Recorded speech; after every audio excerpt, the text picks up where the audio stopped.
सांगली जिल्हा ड्रग्सचं मोठं केंद्र झालं आहे असं नाही म्हणता येणार, पण एक मोठा साठा विट्याच्या एका बंद कारखान्यामध्ये 30 कोटीचा सापडला. गेले महिना दीड महिना प्रचंड टीप मिळते. सांगली जिल्ह्याच्या कॉन्स्टेबलमध्ये फक्त 18 जागा कमी आहेत. अफू गांजा हे तर काय आपण त्याची मोजदादच करू शकत नाही. धंदा माणूस केव्हा करतो? धंदा चालतो. यांना धंदाच चालवता येणार नाही अशी स्थिती या जिल्ह्यामध्ये आम्ही करणार.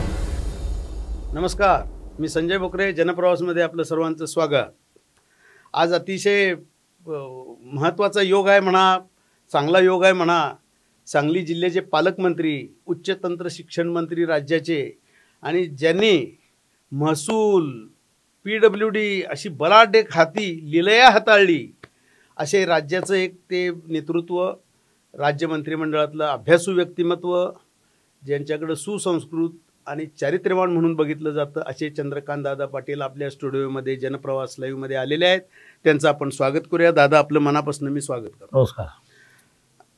आज तुम्हाला खरं म्हणजे आम्हाला बोलतं करायचं आहे, कारण तुम्ही जिल्ह्याचे पालकमंत्री झाल्यानंतर आल्या आल्या संपूर्ण जनतेला एक प्रकारचा दिलासा दिला. याबद्दल तुमचं खरोखर आम्ही कौतुक करतो.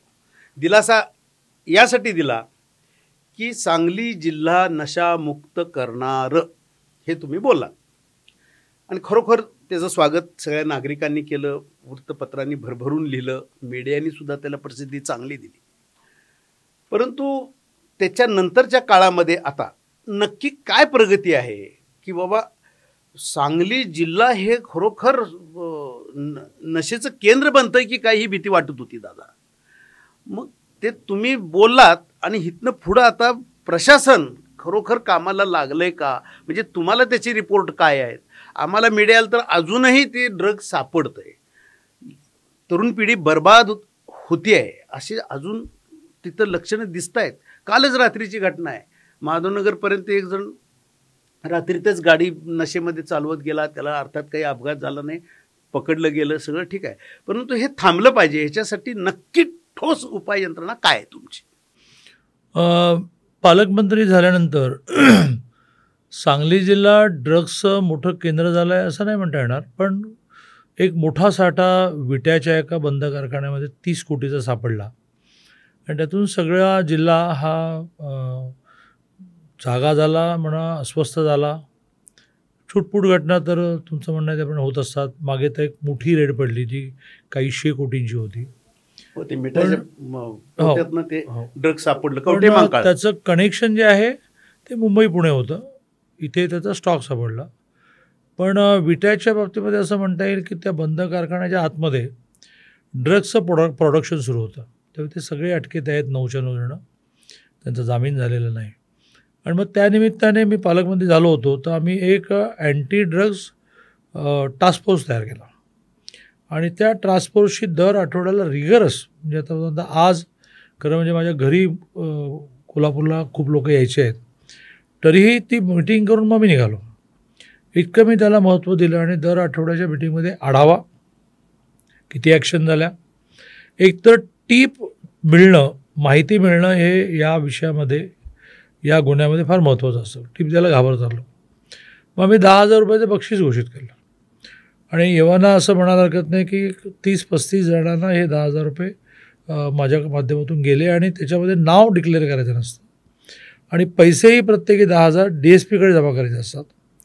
पूर्वी त्याला खबऱ्या म्हणायचं. त्या खबऱ्यांसाठी अतिशय रितसर राज्याच्या DGकडून काही अमाऊंट येते, आणि त्या अमाऊंटमध्ये ही अमाऊंट मिक्स केली जाते, आणि ज्याने ज्याने टीप दिली त्याला ती दिली जाते. तुमच्या मानधनामधनं तुम्ही देता का कसं? मी माझ्या मानधनातून देतो, काही प्रमाणात तुमच्यासारख्या मित्रांकडच्या लोकसहभागातून देतो, आणि त्यामुळे गेले महिना दीड महिना प्रचंड टीप मिळत आहेत, प्रचंड धाडी पडत आहेत, प्रचंड लोक अटक होत आहेत, आणि एक दहशत ही निर्माण करण्यामध्ये आपण यशस्वी झालो. त्यामुळे माहिती मिळणं, ॲक्शन होणं, प्रबोधन होणं, आणि आज नव्याने घोषित केलं आम्ही एक क्लिनिक. ड्रग ॲडिक्टना बाहेर काढणं सोपं नसतं.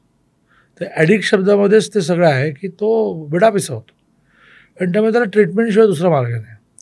पुण्यामध्ये परवा मी कोथरूडमध्ये एक क्लिनिक घोषित केलं, इथेही घोषित केलं. दोन्ही क्लिनिक ही लोकसहभागातून चालणार.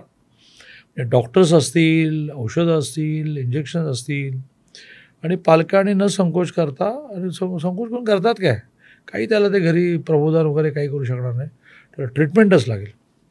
तसं प्रबोधन, छापे, कारवाया आणि क्लिनिक अशा माध्यमातून गेले महिनाभर खूप योग्य पोलीस आणि प्रशासन, आता औषध प्रशासन याला असेल, हे खूप विभाग असतील, तिथं कर्मचारी पण कमी आहेत म्हणतात औषध प्रशासनाच्या बाबतीत, परंतु त्यांच्याबद्दल समाधानी आहात तुम्ही? नाही, औषध प्रशासनामध्ये 4ने स्टाफ कमी आहे. त्यासाठी सुद्धा मी औषध प्रशासनाच्या मंत्र्यांशी आणि त्याच्या सेक्रेटरीशी बोलतो आहे. पण पोलीस डिपार्टमेंटचं एक चांगलं काय झालं की जवळजवळ अनेक वर्षांनी माननीय देवेंद्रजींनी 20,000ची रिक्रुटमेंट केली कॉन्स्टेबलची. ती सगळी बॅच आता ट्रेनिंग होऊन बाहेर पडते.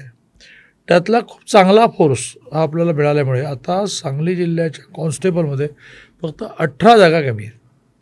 आणि त्यामुळे आज असं ठरलं की कारण ड्रग्सच्या बरोबर मी क्राईमवरही लक्ष केंद्रित केलं आहे. त्याचा एक वेगळा टास्क फोर्स आहे.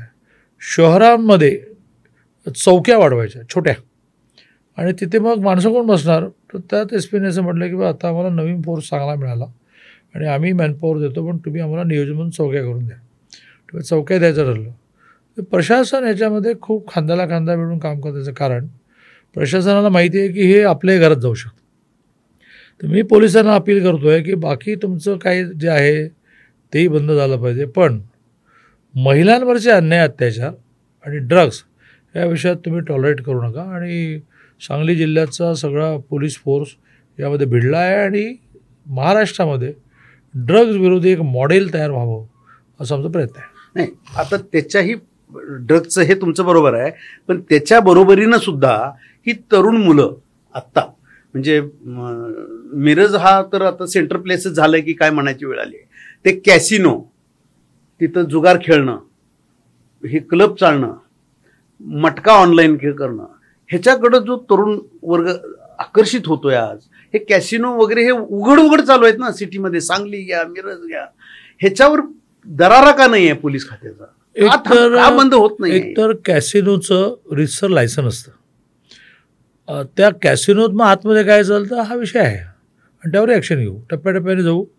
ड्रग्ज हा माणसाला आयुष्यातून उठवतो, त्यामुळे त्याच्यावर कॉन्सन्ट्रेट केलं आहे. आपण कॅसिनोवर पण ॲक्शन घेऊ, पण कॅसिनो परवान्याशिवाय चालवतच येत नाही. आता तो गेम म्हणून चालवतो, मध्ये जुगार करतो, त्याच्यावर ॲक्शन घेऊ.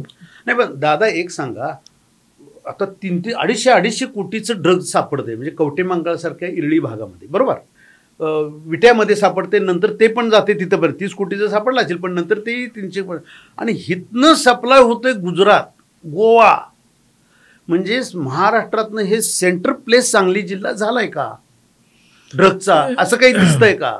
साधारणतः ड्रग्ज विषयामध्ये त्याचं जे अँटी नार्कोटिक्स डिपार्टमेंट आहे त्याचा नियम असा आहे की त्याने कुठून किती जप्त केला याची माहिती फार द्यायची नसते.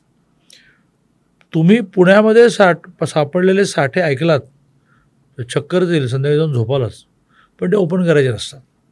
प्रामुख्याने इंदापूर जवळच्या एका इंडस्ट्री एरियामध्ये जो साठा सापडला तो काही हजार कोटींचा सापडला. आणि पुणे पोलीसही त्यावर खूप काम करत आहेत, मुंबई पोलीस काम करत आहेत. माझं मत आहे की पोलीस डिपार्टमेंटने ठरवलं आहे की आपली सगळी पिढी बर्बाद होईल, तर ह्याला टॉलरेट करायचं नाही.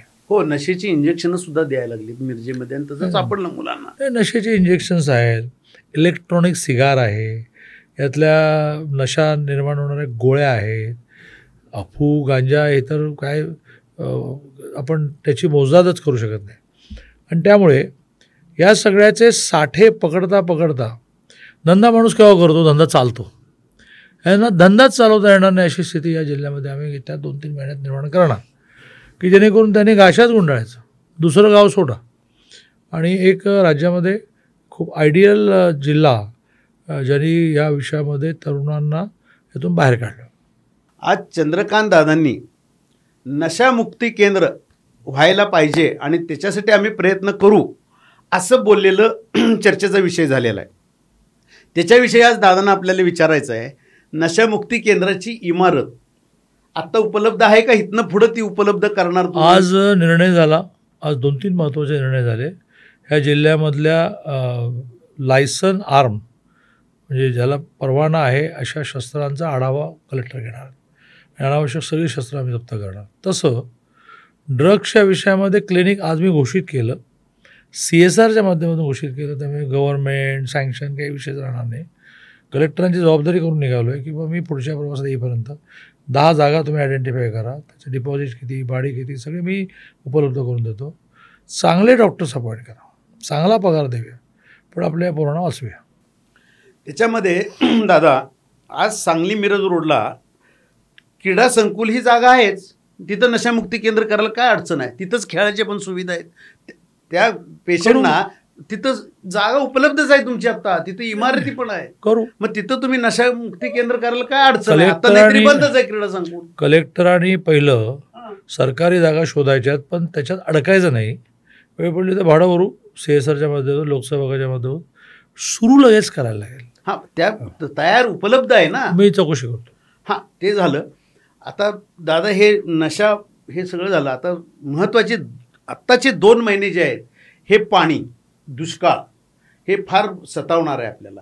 त्याच्यासाठी उपाययोजना काय काय करणार? आत्ता कवठेमहांकाळसारख्या काही भागामध्ये टँकरची सुरुवात झाली. दरवर्षी याची योजना तयार असते, तशी याही वर्षी तयार होईल, ज्याच्यामध्ये जे जे टँकर मागतील त्यांना टँकर पुरवले जातात. जिल्ह्यातले सगळे पाण्याचे स्रोत हे ताब्यात घेतले जातात. धरणांमधलं पाणी हे पिण्यासाठी शिल्लक ठेवलं जातं. धरणांमधल्या शेतीच्या पाण्याची वीज बिलं जी थकीत असतात, त्याच्या शेतकऱ्यांच्या मागे लागून काही नियोजनमधून व्यवस्था करून दुष्काळी नावाने आपण ती बिलं भरत असतो. असं त्याचं एक पॅटर्न आहे.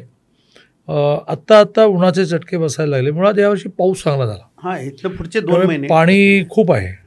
थोडं नियोजन नीट आपण केलं की पिण्याला पहिलं प्राधान्य, शेतीला दुसरं प्राधान्य आणि इंडस्ट्रीला तिसरं प्राधान्य, असं जर मेंटेन केलं तर मेंटेन करावंच लागतं. त्याची कालवा समिती नावाची बैठक असते, ती बैठक आत्ताच झाली आणि महिन्याभराचं प्लॅनिंग झालं आहे. प्लॅनिंगने पुढे जाऊ आपण.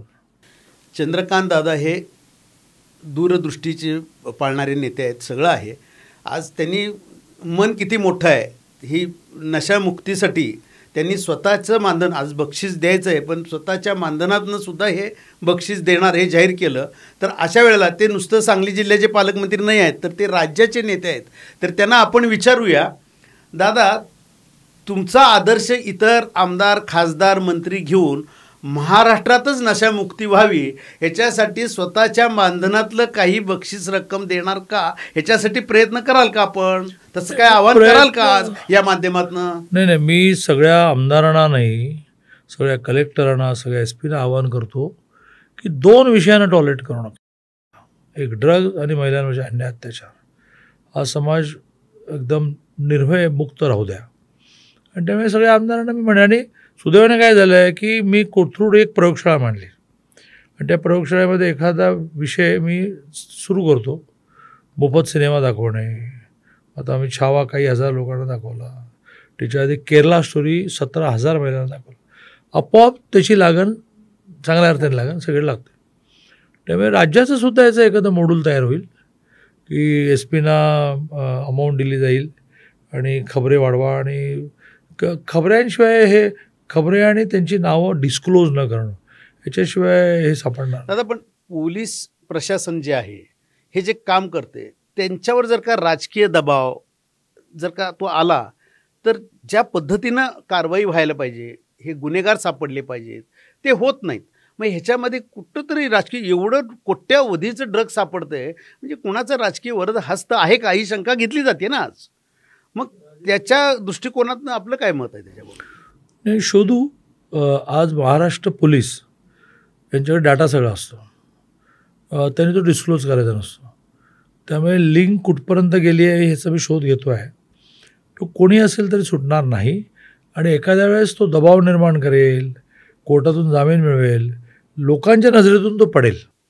बरोबर आहे. कारण सांगली मिरजेत सुद्धा असं काही प्रकार आहेत की हे जे उघड चालतात, मटक्याचे अड्डे, हे कॅसिनो, बेकायदेशीर म्हणतो आम्ही, तर अशांना जर का राजकीय वरद असतं असेल तर हे थांबवलं गेलं पाहिजे. मी जिल्ह्याच्या पोलीस प्रशासनाला आश्वस्त करतो की ते धाडस दाखवायला तयार असतील तर कुठलाही पॉलिटिकल प्रेशर, कुठलाही पॉलिटिकल दबाव त्यांच्यावर येणार नाही यासाठी त्यांच्या मागे मी उभा आहे. बक्षिसाची रक्कमपेक्षा जर का हप्ते चांगले मिळत असतील तर ते काही करणार नाही तो का? आणि त्याला सामील हे राजकीय नेते कोण पाठीचे असतील? मला वाटतं ड्रग्ज या विषयात तरी किमान पोलीस प्रशासन कोणाचं ऐकणार नाही, कारण त्यांना माहिती आहे की आपल्या घरात पण येऊ शकतो. हा येऊ शकतो. त्यामुळं आज ड्रग्सच्या बाबतीत तुम्ही जी भूमिका घेतली आहे ती अशी स्वागतार्ह आहे. आज दादांनी आपल्याला इथं स्टुडिओमध्ये येऊन वेळ दिला आणि त्यांनी मला आधीच सांगितलं होतं की नशा, फक्त ड्रग्स आणि ह्याच्याविषयीच तुम्ही मला प्रश्न विचारायचे आहेत, कुठलंही राजकीय विचारायचं नाही, बाकीचे कुठलेही विषय मी घेणार नाही. त्यातून त्यांनी आपल्याला इथे जनप्रवास लाईव्हला वेळ दिला. दादा तुमचे खूप खूप आम्ही आभार मानतो. धन्यवाद.